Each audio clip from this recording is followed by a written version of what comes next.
All right, 8. I only have one 8 group. Where's my 8 group? Okay, back there. Maddie, what major fact does Finny deny? Good.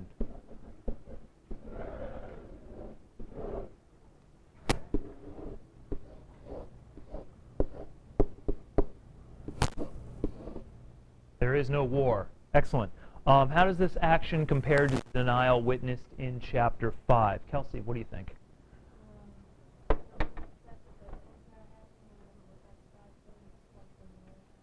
Very good. Kelsey, remind us of what he did deny in chapter 5. What was the other denial that we explored?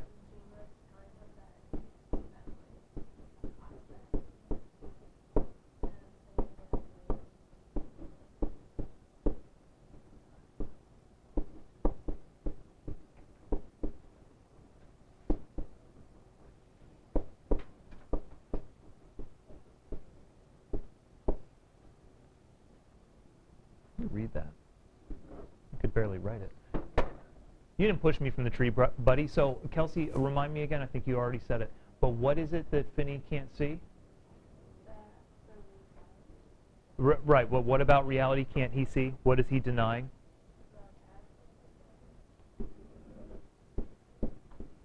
He cannot see any sort of negativity. And now, before we saw in chapter 5 that it was a little bit strange that Gene kind of came right up to him and said, I did it. And he screamed at him and called him crazy and was ready to punch him, threatened to kill him. It was a little bit perverse. And now it's gone even further to the point where he is denying that a war exists. So now he's conspiracy theory freak, talking about how a bunch of fat white men have constructed the war simply so they could become fatter and richer. Do you think Finny's character trait in these events makes him a better or worse person than Gene? I'll throw that open.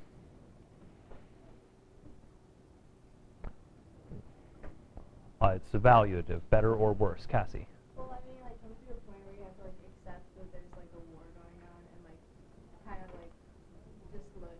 I can actually like looking at the positives of the war, but, like, not just, like, saying that there is no war is kind of, like, not.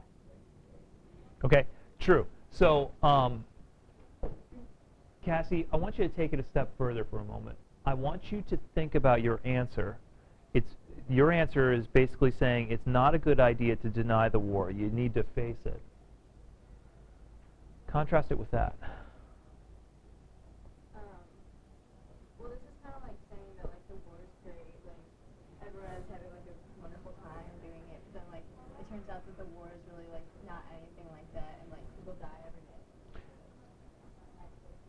Do you see how Knowles has given you two extremes? He gives you an extreme affection for war. I want to go to war. This is going to be fun.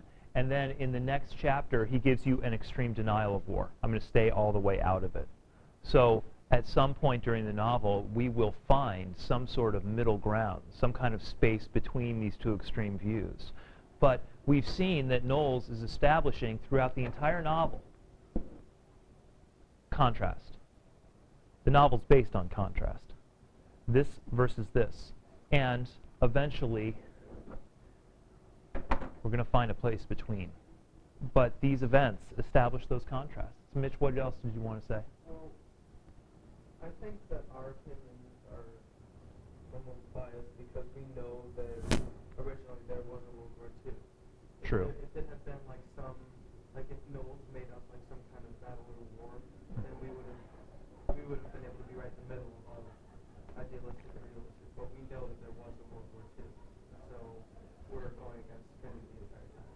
Oh, I see. I see. So you think that if it were something fictional that we might entertain for a moment that Finny is correct, that it is actually a conspiracy? Well, that would be the case if you could accept that nations do actually construct wars falsely. And I'm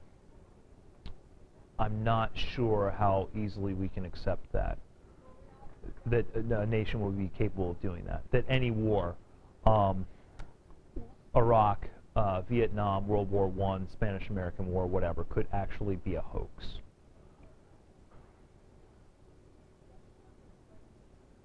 love to entertain that idea for a while and draw us down the conspiracy path, but I think that'll draw us off for a moment. Something interesting to think about, though, how well a government could pull that conspiracy. And I know that Hollywood film likes to say that it's possible, but I'm not sure.